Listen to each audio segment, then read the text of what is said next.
আসাদের পলায়নের পর সিরিয়ার রিজার্ভ ব্যাংকে হামলা করে কিছু ডাকাত চোরা কারবারিরা লুট করে নিয়ে যায় বিপুল পরিমাণ সিরীয় পাউন্ড। তবে বহু চেষ্টা করেও নিতে পারেনি কোনো ধরনের লকারে থাকা মূল্যবান সোনা। মূলত কোটি কোটি মার্কিন ডলার এবং ইউরো নিয়ে পালিয়ে যায় সিরিয়ার স্বৈরাচারী শাসক আসাদ সরকার। তবে রিজার্ভ ব্যাংকে থাকা প্রায় ২৬ টন সোনা এখনও অক্ষত আছে। প্লেনে করে কোটি কোটি অর্থ নিয়ে গেলেও নিতে পারেনি কোনো ধরনের সোনা।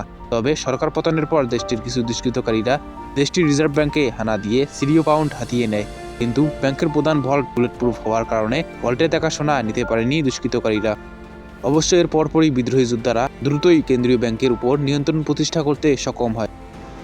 স্থানীয় কর্মকর্তারা রয়টার্সকে জানিয়েছে, চুরি হওয়া রিজার্ভের কিছু অর্থ ইতোমধ্যেই ফিরিয়ে আনতে সক্ষম হয়েছে নতুন প্রশাসন।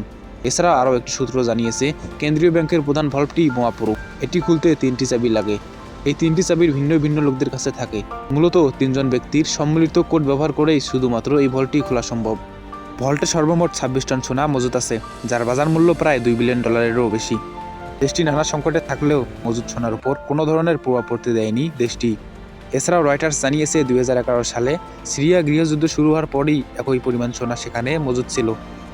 এদিকে সিরিয়ার সাবেক কয়েকজন কর্মকর্তা বলেছে, সোনা মজুত ঠিক থাকলেও ঠিক নেই দেশের অর্থনীতি। তারা বলতেছে, ডলারের রিজার্ভ প্রায় শূন্য হয়ে গেছে। তারা আরও বলতেছে, আসাদ সরকার খাদ্য, জ্বালানি ও যুদ্ধ তৎপরতায় বেহিসাবিভাবে অর্থ খরচ করত, যার প্রভাব পড়তে থাকে দেশের অর্থনীতিতে। বর্তমান সিরিয়ার বৈদেশিক মুদ্রার রিজার্ভ মাত্র 200 মিলিয়ন বা 20 কোটি মার্কিন ডলার, যেখানে 2011 সালে গৃহযুদ্ধ শুরু হওয়ার আগে ছিল 14 বিলিয়ন মার্কিন ডলার। সে হিসাবে এখন যে রিজার্ভ রয়েছে তা খুবই নগণ্য। 2011-র পর অর্থনীতি প্রায় কলুষিত হতে থাকে সিরিয়ার। এর প্রধান কারণ হিসেবে ধরা হচ্ছে আসাদের আমলে বেপরোয়াভাবে অর্থ খরচ। তবে নতুন প্রশাসন কি অর্থনীতি ঠিক করতে পারবে, এখন সেটাই দেখার পালা। মূলত গত 8ই ডিসেম্বর বিদ্রোহী গোষ্ঠীর তুমুল চাপের মুখে দেশ ছাড়তে বাধ্য হন সিরিয়ার স্বৈরাচারী শাসক আসাদ সরকার।